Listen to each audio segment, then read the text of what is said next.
video muna tayo guys. Panoorin ito yung mga good vibes video. Yan.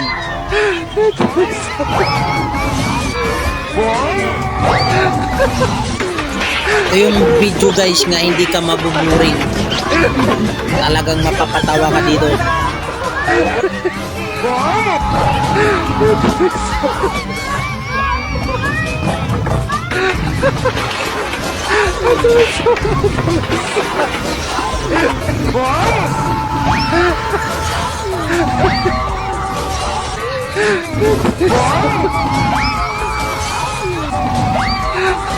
Sa mga video na to na kapag may problema ka talagang matatawa ka.